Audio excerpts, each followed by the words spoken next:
Good evening, dandies. Welcome to Undetermined, the podcast.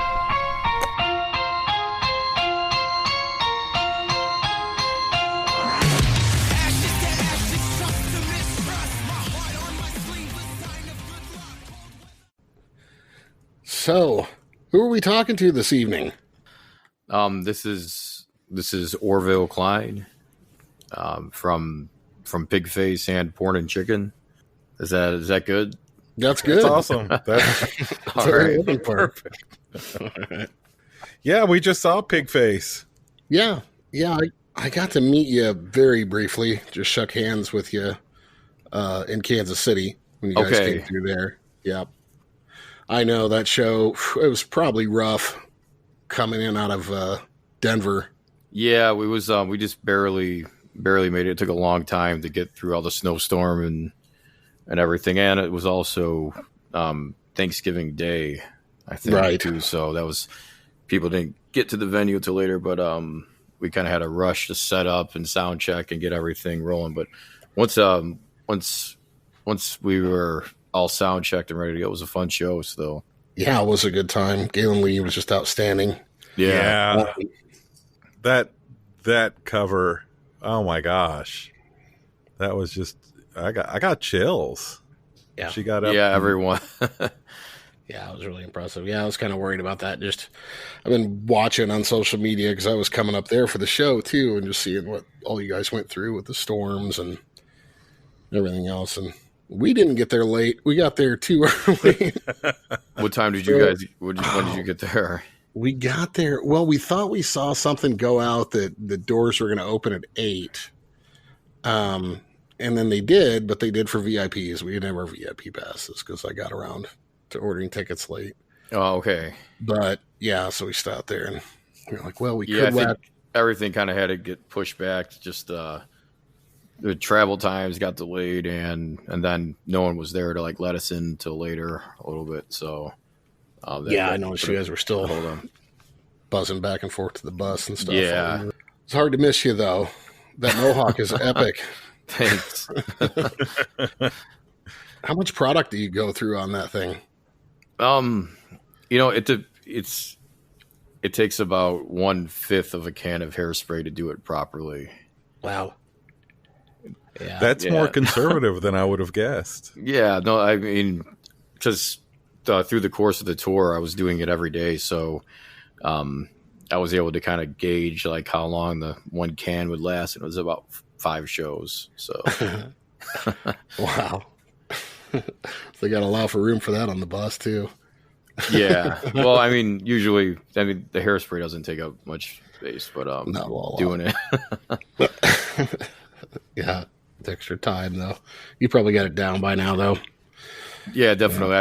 I've been doing it for a long time, so yeah. A lot of people recognize me easily for having it. They don't know who I am if I don't have it up too. So yeah, I can see that. I'm just kind of that could be handy sometimes, I would imagine. Oh, definitely. There's definitely times I want to go out and not have to talk to anyone I don't know, but it makes it easier just to wear a hat. But yeah. So going back in time with that, Porn and Chicken. Okay. How do you really describe it? Musical group, I guess, is how you're classified in a lot of places. It's more than that, though, right? It's yes. Kind of a collective, a party. So it started off as just a weekly dance party, essentially. It was just a Monday night get together at a small bar in the Wrigleyville neighborhood of Chicago. Just the right group of crazy friends all came together, and it was the right time at the right place. And this small Monday night, this bar, all you can eat chicken wing special night that happened to show porn on all the screens just kind of blew up. And, the party just got really popular really fast, had to move to a bigger venue that was open later within a few months of it. Of it starting, because the other venue was getting shut down for being over capacity.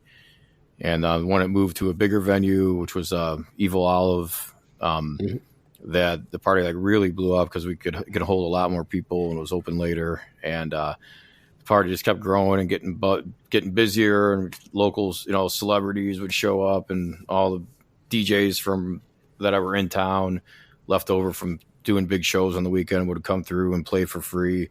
Then, all of the party people kept wanting to book the party at other places, at other nights, other spots in Chicago, and then other cities and stuff like that. So the party kept getting booked at other places. So all of us that kind of DJ'd at the party and through the party, kind of evolved into us forming the group, where it's mostly what we're focusing on now. Since we were traveling around with the party, just made sense to kind of also make it a DJ group. And since then we started a record label and have been doing other events and releasing tons of music, and the DJ group is kind of evolving into a live band actually too. So it's a lot of different things depending on, I guess, when you were first heard about it or exposed to it. It could be something different, but right. But yeah, it was right now, I guess, this stage, since we're not doing our weekly party anymore. We were at Evil Olive for about 8 years, which was a really strong, because we left the party, then the venue shut down, and then the last run of our weekly party was at another spot called The Mid, which was, it's been voted in the top 100 clubs in the world. We moved, and shortly after they closed down too. So it's just so, since then we just took some time to really just focus on the music and the group and getting our label started. And we're still getting involved in other events and stuff like that, but mostly just focusing on the music with that project for right now. Yeah, that's really good. I mean, the stuff I've been listening to, I noticed you slinging a guitar around too quite a bit. Have you always played a guitar? Yeah, I've been playing guitar for most of my life. I was a guitar player before I was a DJ, if you could say.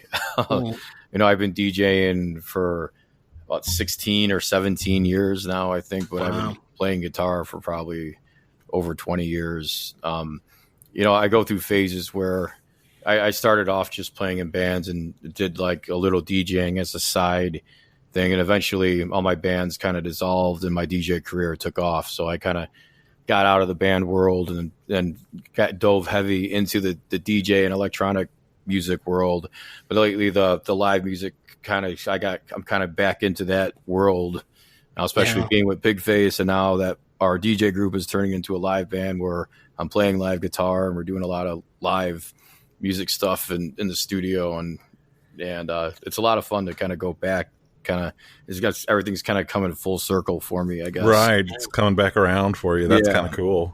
Yeah, that is cool. Kind of bring back. Maybe this is an opportunity to just kind of bring back that original passion you had, and in a way that maybe you wouldn't have had that opportunity to do before. No, completely. It's been a really fun ride, and things just keep getting crazier and funner, and it's awesome. Yeah, the parties look pretty crazy. Anybody should check out Porn Chicken TV on YouTube. Yeah, and actually, last summer, our entire YouTube page just got vanished. Oh no! YouTube Thanos us with it. Just one day, oh, no. We had a few warnings. There were we had almost 10,000 subscribers to our channel. We had around 400 or 500 different videos, millions of views and stuff that we built up over the course of almost 10 years, and then all of a sudden it just vanished on us. It really sucked. A lot of the videos we had backed up, but our main videographer over the years, who did a lot of the really crazy weekly recap videos that we were shooting every single week for a long time, they weren't backed up, and a lot of them got lost kind of forever. So shit. That was kind of a big loss. And then less than a year later than that, Instagram deleted our Instagram page or stuff. So, and we had about almost 20,000 followers on Instagram. And that was built up for a long time, and we got some, dealt some heavy blows there in the social media world, but we're still going strong, just having to work around it. Yeah, we've got to adapt more to Twitter, I guess. Twitter allows anything. Social media in general, we've got to get better with, but Twitter will let you post anything on there. Yeah, Yeah, they there's don't give no. a shit. That's the cool thing about it. There is a lot of noise out there on Twitter, but there is a lot of freedom at the same time. Right. Well, yeah, we have a new Instagram page and we have a new YouTube channel, but it's just nowhere. It doesn't. You can't compete with those hundreds of videos over almost 10 years. And I would imagine there would be, with that many people that subscribe, that some of them would have stored some of those away. Have you tried putting out the word to see if what? Like, there have been, for a lot of our weekly recap videos, like the really big ones where we'd have like a ton of guest people, really good themes and stuff like that. Those are ones that I personally like backed up myself because we've used those for other promotional purposes over the years. But and then a handful of other DJs that we've booked and have been featured in the videos, they've ended up re-uploading them to their pages. So like if there's a handful of them that are out there that have been just repurposed and re-uploaded, but the majority, like a lot of them are just gone, which sucks. Yeah. Well, I might have to be careful about saying it, but please send all your porn and chicken videos to Undetermined the podcast. Yeah. Yeah. Let's see what happens. Do you have any?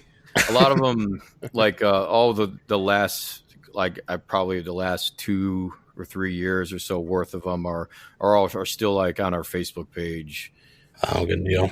We still have our Facebook, luckily for now. We have like, we've managed to build up to about 100,000 followers to our main Facebook page, but we also have a bunch of other kind of sub-related pages as well. So you can find a lot of the content there, but there's a few years in the middle that are lost. So.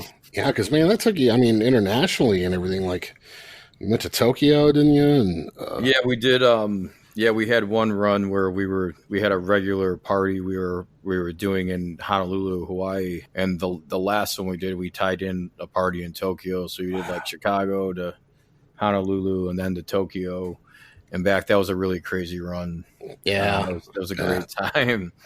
Sounds like it. Yeah, I've never made it over to Japan or China. Yeah, Tokyo is one of my favorite cities I've been to. It's really, I was there before we did the Porn and Chicken event in 2013 to 2014.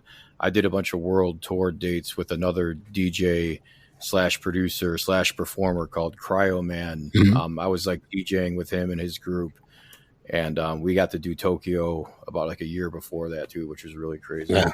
And a bunch of other stuff totally unrelated to Porn and Chicken and Big Phase. That was like another little project I was involved with that I got to do some pretty crazy shows with for a while as well. So what were some of the earlier bands pre-Porn and Chicken you were talking about, just like playing guitar? Anybody we'd know, or are they all just pretty much defunct? They all were local Chicago bands. A lot of them had local followings, I guess. Right.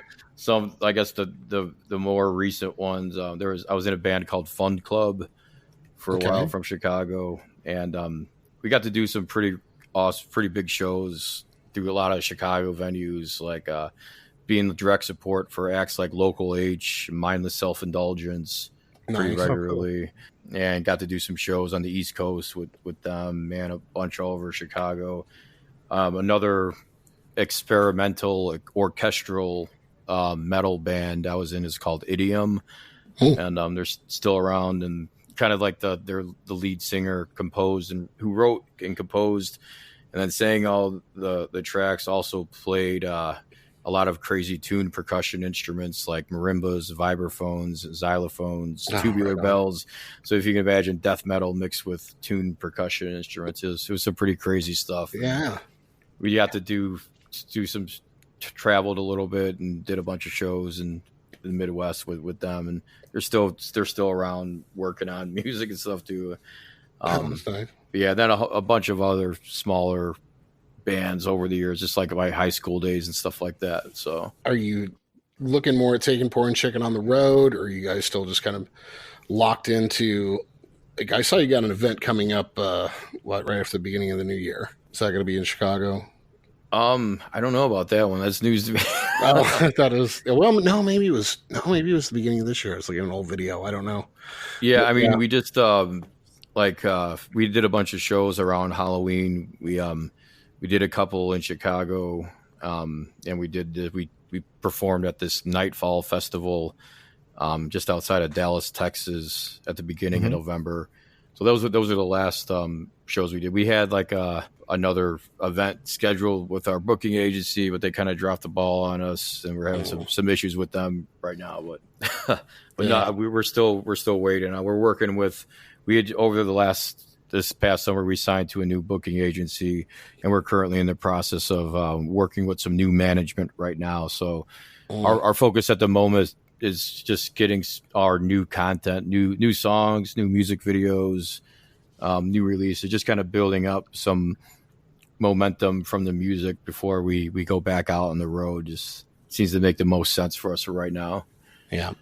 Turn up in the studio a lot. Yeah. We have a bunch of tracks we've been sitting on and kind of waiting, and things are kind of falling into place. We just released a new track called From the Ashes a few weeks ago and put out a video for it. In January 1st.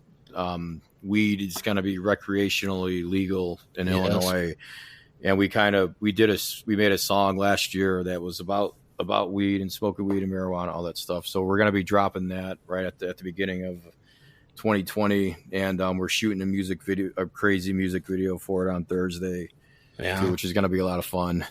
Yeah, I'm looking forward to imagine. That. Yeah, it's crazy. That really that flew under the radar for us. We're in Missouri. I'm in Columbia. Matt's in Kansas City, but I've known people working with Normal and everything else, and they were just they were surprised just the fact that the legislature just kind of decided while everybody was sleeping that they were going to go ahead and go full legal. Yeah. And we're just where in the hell did that come from? But not something I would expect. I was born in Illinois. It's not something I would have expected to see. Yeah. I mean, the money talks, Yeah. That's what it's all about here. They're going to look for any way to get every penny out of every citizen here is what it seems like. So right. Whether it's gambling, they've I don't know if you're familiar, how they recently legalized video gambling everywhere else in Illinois except for in the city of Chicago. Yeah. You can go to literally every single bar or restaurant almost outside of the Chicago city limits has video poker machines or whatever that are totally, usually it's just those seedy VFW hall kind of bars that would have those, but now it's everywhere in Illinois. So it's not surprising that they jumped on recreational marijuana, but I know they're going to make a lot of money. I think it's only going to be a positive for the people in Illinois and for the state. I don't see any negative sides to it, but no, I mean, well, you look at other models, just like Colorado and Oregon and everywhere. I mean, planes aren't falling out of the sky. Yeah, right. Colorado's really booming. That was one of our biggest shows at the Pig Face tour too. A lot of people came out to the Denver event, and it sucked because it was really kind of 50-50 there for a while if we were even going to be able to make it. Because we were coming from Texas, and there was that big storm came through, and we kind of had to wait to travel just to make sure we timed it just right so we wouldn't hit the worst part of the storm. We were almost going to have to skip Denver and go straight to Kansas City, which would have really sucked because a lot of people came out to the Denver show, and I had bought tickets already too. So, oh man, yeah, Martin told us about that. It sounded pretty dicey. Yeah, it was. It was really kind of on edge there about if we were going to even be able to do it. But everything ended up working out. So yeah, those Kansas winds too, and then those tour buses, man, it's just like a sailboat. Yeah, exactly. Yeah, that's an awful drive in the summer. So I can just imagine under those conditions. Yeah, and then leaving Denver again, we were driving really slow for a while, that's as fast as you can because of the road conditions, ice and snow. And the tour bus is not the best combination for speedy traveling. So not at all. Yeah, those things are kind of scary to ride in when it's nice. Yeah. So when did you hook up with Martin and Invisible? So I first met Martin through educational circles here in Chicago, actually. I was teaching at a school that's now closed called Music Industry Workshop. It was a vocational training school located in the Studio Chicago building here in Chicago. I was teaching production classes, and Martin had been brought on to guest teach some of the music business classes. So I think I first met him through there, and then a side note, I've been an Ableton certified trainer since 2009. So I've done a lot of just Ableton workshops and lectures at different educational institutions, schools, universities, studios, and stuff like that. I ended up doing a few events at SAE Chicago, where Martin was also heavily involved in for a while. So I met him there, and we just ended up crossing paths a lot of different times. And then he knew all the stuff that I was doing with Ableton and DJing and about Porn and Chicken. And yeah, he just reached out. He's like, "Hey, do you want to do some stuff?" I'm like, "Yeah, sure." I'm like down for anything that he, whatever it was going to be, I was going to be down. It wasn't like super clear right away at the beginning. Sometimes the way, he'll send an email and it'll be rather cryptic. I'm just like, all right, I'm just going to go. Right. I think he originally first reached out before the 2016 House of Blues 25th anniversary show. Oh yeah. And it just didn't end up working out either with our schedules, or just like it wasn't like a clear line of communication, or I didn't follow up enough, or I don't know. It ended up not happening. And then just recently, he just emailed and reached out, and then we had some phone conversations, and then we started meeting up at the studio, just getting over how exactly it was going to work, kind of from a technical standpoint, and what all we needed to do, and kind of just went from there. But yeah, it was just kind of a natural thing. I think he has a good eye for finding the right people to work with, and I guess he just thought I would be a good fit. And I'm really grateful that he reached out for it, because it was a crazy opportunity. Yeah, I'm thankful he reached out. So yeah. Oh yeah, I thought you'd be a great fit. I mean, I was familiar with some of the, because I've still got friends and family that are up that way, with hearing about some of the Porn Chicken parties and stuff, and some people had sent me remixes and stuff that you guys have done. It's like, oh yeah, that'd be a perfect fit. Nice. So yeah, I try to stay up on what's going on. That was kind of the city when I was a kid. So nice. I am getting a little nervous. It sounds like you've closed a lot of places and scenes. So I don't know. We're going to hear Pig Faces closed real soon. I hope not. Yeah. I hope not. That is kind of weird. By the way, this is our last podcast. It wasn't until after we had left, and then they closed. But I don't know. Like the Evil Olive venue, it went through a few like rough points, and I think it was our party that was kind of keeping the place open. Yeah. For a handful of years. That was the biggest night of the week, was our Monday night for a long period of time. And then after we left, it just wasn't the same, I guess, and closed with. So are you still doing any like weekly gigging, or is it just strictly studio? I'm still DJing a lot around Chicago. Like I have a Thursday night residency at this place called the Gold Room, which is actually a gentleman's club, but it's more like a nightclub featuring strippers, I guess. Right. Yeah. So that's really fun. I'm there every Thursday night, and they're like open till 5 a.m. And I get to play really cool. I get to play kind of whatever I want. Like, it's always like underground electronic music, like trap, bass house, and interest house and stuff like that too. It's a lot. It's a lot of fun.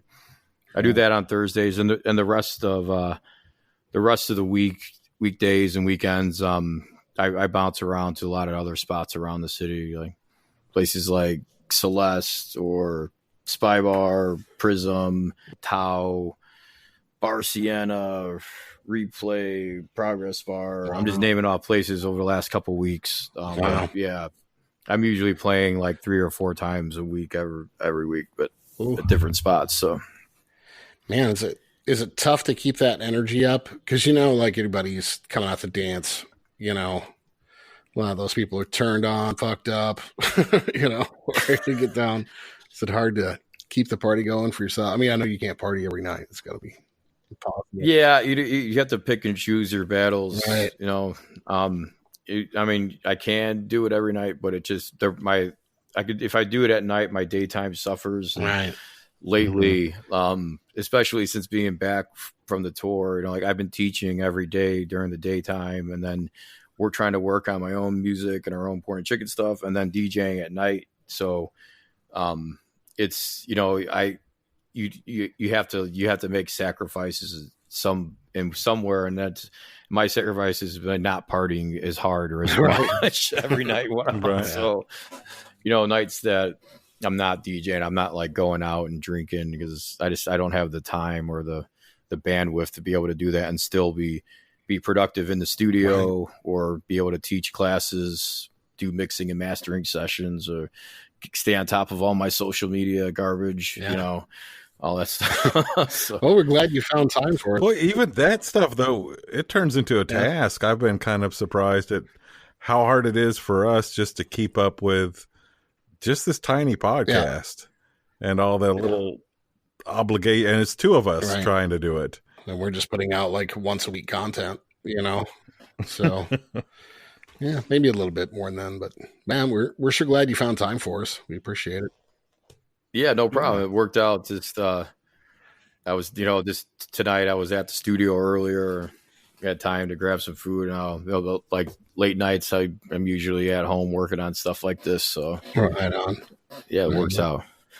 I do want to say, you know, thank you for fucking up the title of DJ for me, because I'm just like the standard radio DJ. I did that for years, and then I moved on to like, you know, wedding DJ, that sort of scene. And there was a time when people would look at me and I'd tell them I was a DJ and I thought I was cool. And then I'll tell now if I say I'm a DJ, you know, do you mix up this? No, we're talking more like, you know, the chicken dance that I've done it early in my DJ career, when I was, I guess DJing wasn't like my main gig. It was my side gig. I did a lot of weddings and birthday parties and like graduation parties and like all kinds. I would, you know, travel around with my little sound system and a stack of CDs and like do all these other kind of just less glamorous types of DJ gigs. But I think that that really, it helped me become a better DJ, because I knew how to read a crowd and make anyone be able to dance and kind of and be able to play a lot of different music to a lot of different people. So no, there's an art to it, just on that level, and learning that timing and reading the crowd and what they're responding to. Oh, exactly. And that's something it's harder. It's hard to either it comes with practice, or you just kind of have to be able to feel it, or that's one thing that's hard to teach. Like in between my Ableton music production classes, I also do DJ lessons for my students who are interested. And that's like one thing that you can't really like break down to an exact curriculum or formula. You just kind of have to feel you certainly it. get a tool belt, I think, though, too, with that. Exactly. So you got any favorite stories from those days? Because I know I've got a shit ton of stories of crazy things that happened just being that. And I'm just wondering if you've got any. I'm sure you've got mobile DJ, being the mobile wedding DJ. Well, that too, yeah. We can swap those too. Whichever stories are better. Which part? I do both. Yeah. Really, I'm really interested in both. But I guess I was thinking about my own stories. Whichever stories are better. Yeah. I mean, there's a lot of the stories, like the porn and chicken ones, the craziest ones, I can't really even talk about because it would be too incriminating. Well, we're not beholden to the FCC, right? I would. It's hard to even know like where to begin as far as craziness with, especially the weekly porn and chicken events and our traveling residencies. You know, we had, if you could imagine, you know, we had the craziest party in Chicago for a long time every single week, and then we were doing sister parties in cities like Las Vegas and Denver and Hawaii, and then in Dallas, and on top of getting booked to do just one-off events at most of the other major cities. So it was like I've seen pretty much anything you could imagine like during our sets, you know, just something about the combination of just the intense dance music and the smell of that fresh fried chicken, be just kind of in front of the pornographic stimulating visuals, or sometimes just creepy visuals, you know, it lets people get out of their comfort zone and let loose. And fun ensues, I guess. So it's hard to really pinpoint down to any one particular story. It also, with our parties, it was a different theme party in Chicago every single week. So it was like Halloween every single weekend, and we would dress up in different costumes and had different themes. And we had a lot of fun and a lot of craziness with those. I remember one of my favorite parties is when we did a Blade kind of blood rave theme party. It's like in the middle. It wasn't anywhere near how, and we actually rigged up like a sprinkler system across over the dance floor, and we set up water pumps to pump out buckets of blood. Oh my god! Like Carrie. We didn't really, exactly. We didn't like this. We didn't announce it. Didn't really tell anyone. I think we might have like put like a suggestive warning in the event page description that probably no one read. But then we turned on the sprinklers, and everyone like either lost their minds. People were really enjoying it, really not liking it. So like, I could see that not being an in between. People were, you know, just going nuts and like cheering, or they were like just in tears, like freaking out, having break. It was I don't know. We've done a lot of really crazy things. We're just like our super sloppy double dare, where we just like be dropping buckets of slime on the crowd. And our Mad Max party, I would like ride my motorcycle through the dance floor in the middle of the night, like right before I went on to DJ. We would shoot, you know, like fireworks at each other across the room, and always doing crazy, weird pyrotechnics stuff that most venues like, wouldn't allow us to do. That was the thing. You know, we once we lost our main venues that allowed us to be expressive with and creative with our themes and decorations. The party just like it wouldn't work without the same restrictions at other venues. Just we need to have like an open space to work with without having the owners be too tight over what we could do and what we couldn't do. So yeah. That sounds like a lot of work to set up. Oh, it definitely was. Like, you know, having a different guest DJ lineup every week, having a different theme, different costumes, different promoters, then shooting and promoting the recap video from the week before. Yeah. It was a lot of different flyers. It's just like all kinds of a lot of moving pieces that went into each party every single week. So when the weekly party did end, it did open up the doors. You know, it freed up our Monday nights for sure, but also our Tuesdays, because we'd always be so dead. Yeah. Tuesdays like didn't exist pretty much because we wouldn't be able to do anything productive on Tuesdays either. So, freeing up the weekly party just allowed us to really branch out and do a lot of other stuff that we were kind of prohibited us from being able to do before, which was nice. Yeah. Mm-hmm. Any big flops or fails? It just sounds like running a blood sprinkler system sounds like a potential for something to go wrong. And like, you know, besides people's reaction, it just sounds like, well, they closed after that. So surprisingly, there weren't really any major mishaps or problems that have ever happened, which is amazing. You know, like no one got hurt. Like, I know like people ended up like a lot of people that patrons, like not at our fault, directly our fault, but like people would end up in jail or married or divorced or in the, you know, like things we were changing people's lives, sometimes for the better and sometimes for the worse. How many porn and chicken babies are there in the world today? I mean, we're friends. Like, I'd say we personally, like, I can name a few of them that were our people that met through the party that ended up getting married and then ended up having kids together and are still like part of our friends and family list. So it's it happened a lot more so. Yeah. Probably more than we know about. We were the people that would come to our events. They kind of became close friends and stayed in with us, and we stay in touch with them and stuff like that. And it was kind of, it was a family or a movement kind of we had going on, which was really cool. I can remember David Brocky saying that about Guar. He was like, it's interesting that we got to a certain point that after a while people start showing up to their shows with their kids and they're like, hey, can we feed him to the monster tonight? Jeez, he's like, it's kind of touching that, we're crossing this, all these generational boundaries and stuff, and kids are, people are bringing their kids now. So it's like, but then I'm also thinking, man, your kids really shouldn't be here at the show. Yeah, this isn't quite the same. Yeah. We didn't have like a 30 or 40 year run. I don't know how long Guar is on right now. It's got to be still going on. Yeah, they're still going.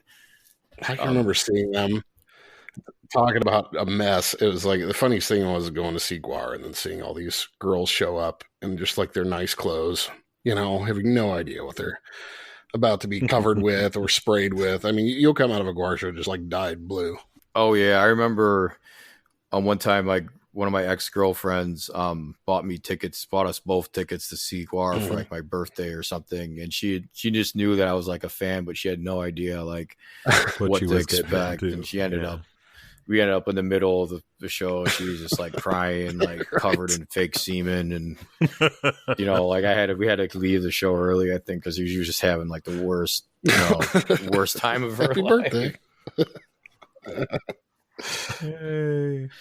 It was a really good show too. It was one of their best. That was at the House of Blues, Chicago. That would almost be like a good topic to bring up sometime. Just shows our partners made us leave and why. I could think of several. I've had too much. Gogol Bordello was just too intense, man. It was nonstop coming. Where was hard. that at? That was in Lawrence, Kansas, I think at Liberty Hall. It was good, though. Nice. Yeah. That was a Halloween show, Yeah, actually. I'm a fan of those guys, too. I think I caught them at, they did North Coast Fest in Chicago one year. It was one of the same years where we replayed, which was really cool. I'm a big fan of those guys. I haven't heard much from them lately. Yeah, my wife to be at the time was nearly killed at a Smashing Pumpkins show. Yeah, that was funny. Well, not funny that she almost died, but it's they booked like this room. It was like when the big soundtrack. It was after like Gish came out, but just a little bit after that, not much. They'd done like some soundtrack stuff, and I think somebody tried to book them locally, didn't really know who they were getting, and we were in like, Matt, how would you describe it? It was like a basement of a hotel, and it was like a conference room. Yeah, it was like a banquet hall. It was like a hotel banquet room with like these, 7-foot ceilings or whatever, really low, and like a chandelier hanging there. And their stage was probably about 8 inches tall, and they just packed a shit ton of kids in there. And when they just started playing, I mean, the whole room just exploded. Drywall was cracking. My wife got sucked into this massive pit and was trampled. She's like reaching out, going, "Help me!" I had to drag her out of there. It was pretty. That's crazy. That's bad. She was okay. Didn't break anything. And she was okay though bruised afterwards. Up, but yeah. They just didn't know what they were getting themselves into. We just saw these old Shriners and everybody like leading us in. This way, folks, take your tickets. Like, you guys don't know what you're in for right now. You've made a terrible mistake. It's weird, like growing up, a lot of my early bands were like metal, I guess, industrial metal, like hardcore punk. And so getting like mosh pits and like moshing and thing was like something I was involved in a lot, like my early band days. And then when I got into the DJ world, it's like, oh, no one really does that.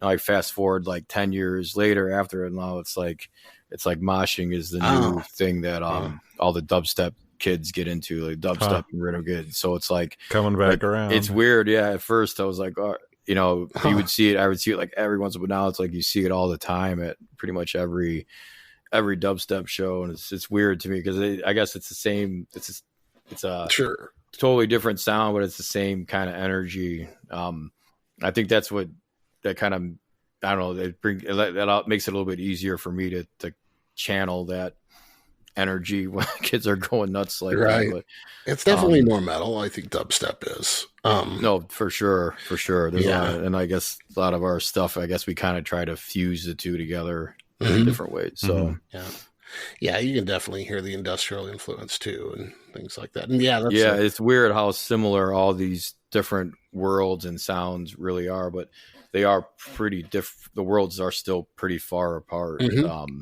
There aren't like a whole lot of people that, from my experience at least, that kind of venture through these different worlds a whole lot. You know, they're pretty separate, but yeah, it's interesting the similarities that you can find.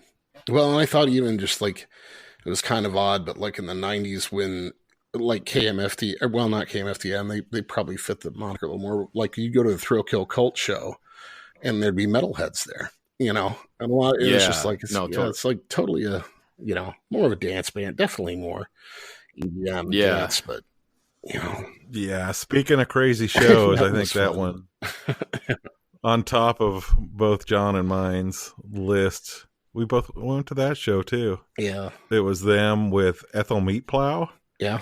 In Springfield at the Regency. Yes. Missouri. Who also didn't know what they were getting into. Yeah, that was an insane show. And there are lots of things that I probably shouldn't describe that happened there that at the time were pretty un-PC and are very much more un-PC, I think, in some ways now. In a very religiously conservative town. Like the head of the Assemblies of God is there. I can remember one example is like Marilyn Manson played there once, and he the first time he played, he had this big 12-inch strap on stage, and nobody had a problem with that. But then the second time he came through town and they were headlining, he was ripping pages out of a Bible. That's what got him. That was what did it over. Yeah, never play there again. Try one time. Porn and Chicken was booked to play this college sponsored party in Beloit, Wisconsin. It's like I forget which college it is out there, but we got booked. They paid us like up front, and it was supposed to be this big like college party. Then like the day before the show, it was either the day before, like early the day of. A lot of the students and like faculty boycotted the show and got it shut down. So we weren't like allowed to play because I thought we were too, I guess, out of character for the college. But we ended up going to the town anyways, and we like rented this big sound system and just found this local bar that was like in the same town, and we just threw our own free event. So everyone that had tickets ended up coming to our renegade party we threw in the town, and it ended up being really fun. It was probably a more memorable experience for everyone that ended up coming out. Absolutely. That would have been for me. Yeah, we've had some towns shut us down over the years and stuff like that, like Roadblock. We did this. We played in this near this premier, I guess, predominantly Amish community in Indiana, where there's this castle, and they heard that we were there, and they ended up like setting roadblocks around all the streets of the event, like coming in and coming out. And I don't know what they were trying to accomplish by that, but they like shut the whole town down. Just like we were already at the show, we already had to play, but it's like getting out was the hard part. Yeah, they probably did. Well, you know, the Amish don't listen to EDM. Yeah, they're not on the internet, I don't think. I don't know, maybe they do. I think they eat chicken though. So probably enjoy porn, and they let on too. I bet. Meet you there you go. Oh, the English are bringing it. That's pretty funny. Like Footloose. The Amish Footloose. So what else? What do you got lined up coming up gig wise later in the year, like in the new year? Anything going on? Right now, most of 2020 is still kind of it's pretty open right now. Like I have a bunch of Chicago gigs coming up. the next few weeks and like leading to New Year's Eve and stuff. But yeah, we're kind of we're keeping it open right now because we're working with our new management. We're on the process of figuring out what the hell is up with our booking agency, which is kind of some other unrelated kind of issues we're dealing with them right now. Yeah, it's still pretty open. So we're just focusing on these next few releases. We just did a track a few weeks ago, and then January 1st, our weed track is coming out with our homie. We made it with our friend Steve Gerard at our studio, and we have a handful of other tracks. Another cool collaboration we're working on is with the dudes from the band Born of Osiris. Ronnie and Joe, who's they're two singers from the band, ended up doing vocals, and we actually had Mark from Veil of Maya, their guitar player, play some guitar on the track. So it's like going to be a big kind of half metal, half dubstep track that's going to be coming out with some cool remixes and stuff like that too. And our label, So Ready to Bang Records, is also we have a few other projects we're going to be releasing under the label as well. Cameron, the drummer from Born of Osiris, has produced a hip hop album and a hip hop EP that's also going to be coming out. This is really crazy stuff on our label. So it's like our death metal drummers doing a hip hop album on our dance EDM label. It's like really a lot of cool stuff is kind of coming together. So that's exciting. Excited for that. I've always liked a lot of hip hop that comes out of Chicago. It's really underrated, really slept on sometimes, but it's, yeah, there's a certain sound. I don't know if he's fitting into that category, but I've always liked it. So one thing I forgot to ask you about, I was going to ask you about, you guys also collaborated with the Homeless Cop, right? Did something with the Adult Swim? Yeah, I was wondering about that. I couldn't find that. I've been looking for it for the last couple of days. Yeah, so we commissioned the Homeless Cop to produce, and it's an animation for us. Yeah. And so we ended up the animation. We were able to we licensed the animation from him for like 2 years, I think. So during that time frame, we used it as the intro to all of our weekly recap videos, and we did some other art stuff with it. And we would always like show it at our live events and stuff like that. And did some release parties around it.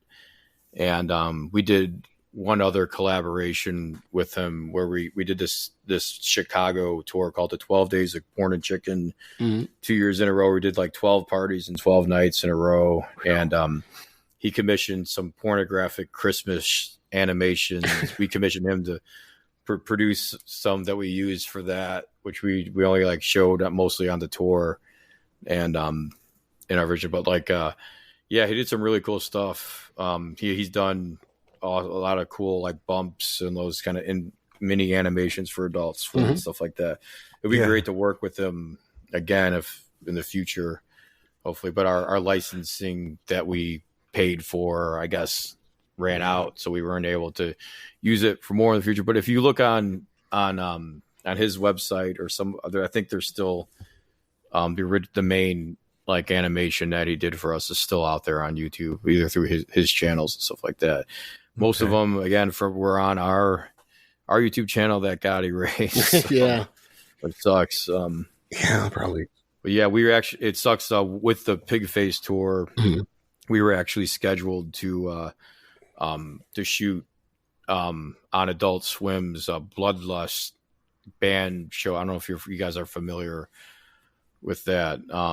We were scheduled to be there like in really early Friday morning in Atlanta, and we just after we left our gig the night before, we didn't allocate enough travel time to make it down there early enough, so we ended up missing it, which sucked. Oh, no. But I was really looking forward to being it. Just like logistically, it ended up not working out with traffic and stuff and timing with the bus. But that would have been cool.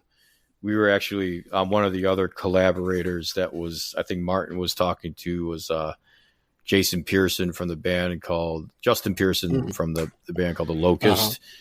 And he was going to do something, but he ended up just not working out. But that would have been cool. But the tour was really amazing. It would have been cooler if Justin would have been able to make it to, but it still was really awesome. Man, there were still some big names, big highlights though. Oh man, playing with Danny Carey, was that? Were you there for that one?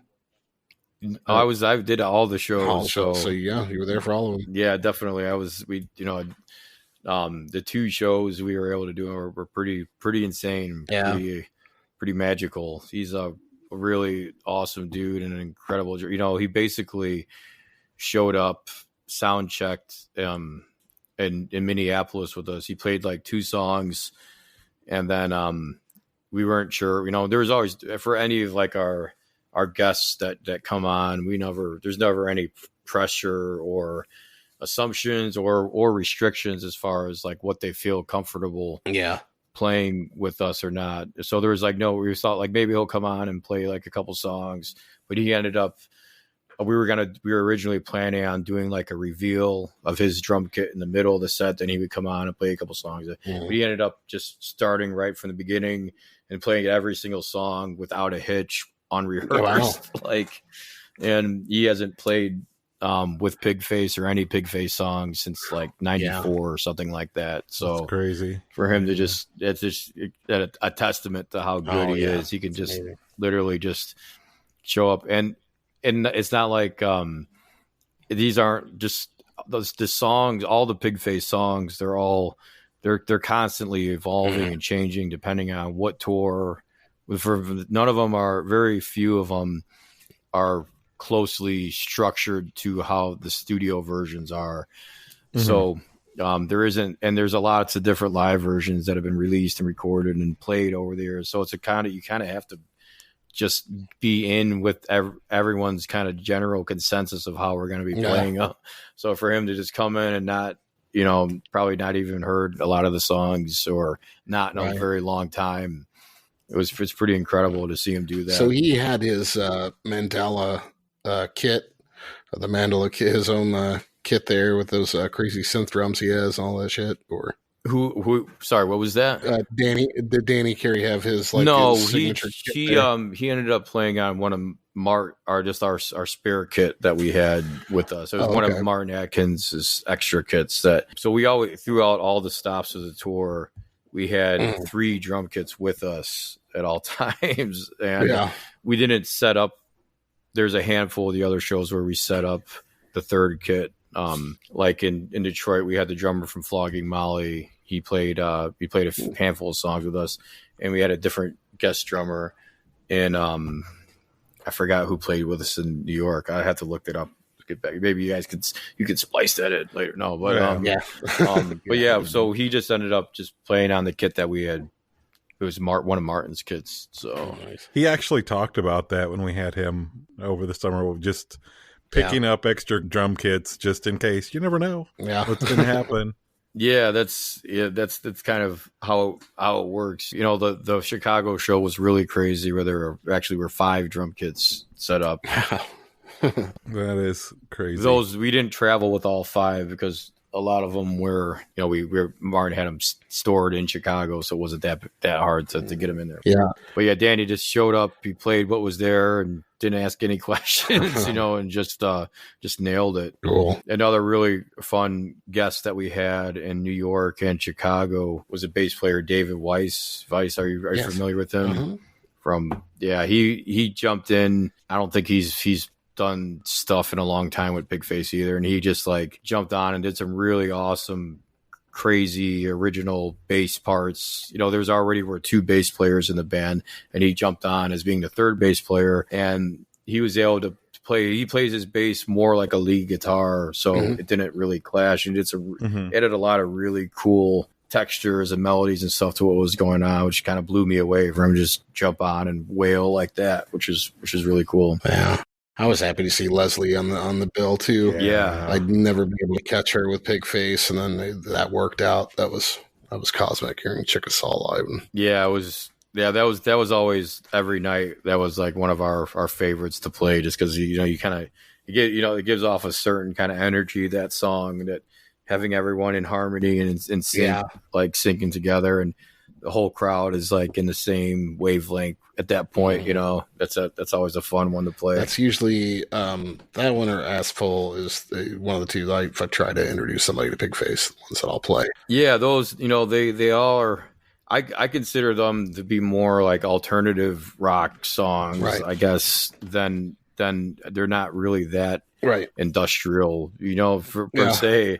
It's an easy kind of gateway song to get into the harder stuff. You don't pull out Gub on the first intro. Right. Save that for later. Right. Those are the easier listening ones. And it's funny, like I remember at some of the shows we'd be playing Chickasaw and people would be like moshing the Chickasaw. Like what? Like what? Like what are you doing? Like it's not a mosh. I don't know. Right. I wouldn't be able to mosh to it. John and I did notice that like there were not a lot of moshers. Yeah. At the Pigface show this time around, and it's an age statement, I think. Every city was pretty different. Yeah. Some cities, it was either just a little bit of moshing or a lot of moshing or none at all. It was pretty weird. Each city was pretty different. Yeah. I remember Rochester, New York, which was like a last minute show after the Philly show got canceled. It would be rebooked the show at this small spot in Rochester. I think it was a Monday night, and it was like super last minute, but we ended up like packing the place like almost completely sold out. And it was a Monday night. Everyone that was there just like really got into every song and moshed and danced from the beginning of the set to the end, which was really cool. Like the Austin show had a lot of people dancing and moshing, and so there was also a Monday night. I think people that are out on the weeknights, they usually have more fun than the people that only go out on the Saturdays or Sundays. Right. Usually it's people that that can only go on. They have like a 9 to 5, or they're a little bit more conservative when they choose their 2 days to let loose carefully, while the people that are going out late on a Monday or Tuesday or Wednesday, usually they have more freedom in their mentality in their life. Yeah. I think that's partially like how our Monday night porn and chicken party got so crazy, because it was that helped a little bit, I think. So I don't know, it might have been something too. It was Thanksgiving, so everybody could have just been the turkey factor, the L-tryptophan. Other like the New York City show was I had a lot of friends out there, and there was a lot of people, but like everyone is, you know, no one hardly moved around. I think everyone is just trying to be too cool. I think in some of the cities. Or in our case, too old. Yeah. Well, yeah, I did bring my son to that show. It was fun. He had a good time. He's 21, so yeah, dance a lot more than I can, but had a good time. Well, Matt, do you have any other questions or anything? Well, I just wanted to, talk about, our ritual of... the question. Well, that too. Yeah, we should ask that. So apparently a bunch of people we talk to, we always have to ask everybody. Tom Waits keeps coming up very eerily, frequently. Just in conversation. Yeah, well, with everybody we have on the podcast, like somebody has a Tom Waits story. So you just got to the point that we asked, do you have any stories that involve Tom Waits? I don't. Okay. You have to ask. I'm a fan. I'm a fan of his music and his acting and stuff like that. I'm definitely a fan. I could say I'm probably slightly influenced by him, either directly or indirectly, without it's kind of subconsciously probably influenced by it. But okay. I don't have any good stories specifically relating to Tom Waits. We just have to ask. I mean, we're fans too, but it's not like it's not like a Tom Waits podcast or anything. But it's kind of eerie. Like where some of the other stories, people running into him that they've recorded with. There's a really good one out there if you look up our episode. And there's just a clip of that episode too called The Ballad of Mikey Two Dicks. Yeah. Okay. You should check out. That involves, I don't know if you're familiar with Mike, that one guy, Silverman, goes by that one guy. I plays the magic pipe. Yeah. He's got this rig that he's built like out of PVC, and I think it sounds vaguely familiar, but I'm not super. You'd probably like him. Check it out. I'm writing. I'm actually taking a note right now. Yeah, that one guy is what he goes by. But he's got this really crazy instrument that he invented. It runs through like a MIDI controller, and it's all made of these different parts out of like a home store. an engineer at NASA, like helped him develop like the latest one he has. It's really cool. I mean, for like a one-man band guy, it's really interesting, but he's got a pretty funny story about recording with Tom Waits, and it's only about a 12-minute, but it's on the. I'll have to check that out. I'm making it. I'm writing it down to check that out right now. It's funny. It's good music too. You really like his stuff. I think just listening to it. Nice. What else do you want to talk about, man? No, I was just, is it the time to announce our local project of Ribs and Lube? For our Missouri fans. Yeah. We've been sitting on it for a while. And that was the big reveal episode. Big announcement. There we go. What's the date on the first? It's a long-standing ritual for John and I, but we're going to bring the world in now. Never done it in public, though. It's going to be hard to pull off. I'll hold you. All right, man. Well, we can let you go. It's getting about that point that we told you on time anyway. I don't want to keep you too late. All good. No, it's been fun, and thank you guys for having me. Cool. Yeah. Yeah. And anytime you need anything, let us know. Yeah. No, for sure. I'll be in touch. I'm pretty sure we're gonna be releasing the live vinyl version of the last Pigface tour. It's gonna be I don't have the exact details on the specs on it, but going to be putting out a live Pigface album, double album, which is going to be pretty rad. And then be on the lookout for all our So Ready to Bang records and Porn and Chicken stuff coming out. Also have some other solo Orville Kline tracks we're going to be dropping in 2020 as well. Just check it out. Right on. Cool. Orville Kline, So Ready to Bang, and Porn and Chicken, Pigface, etc. Thanks so much for being on. Thanks for having me. All right. Have a good evening, Danny's. We'll talk to you soon. Bye. Later.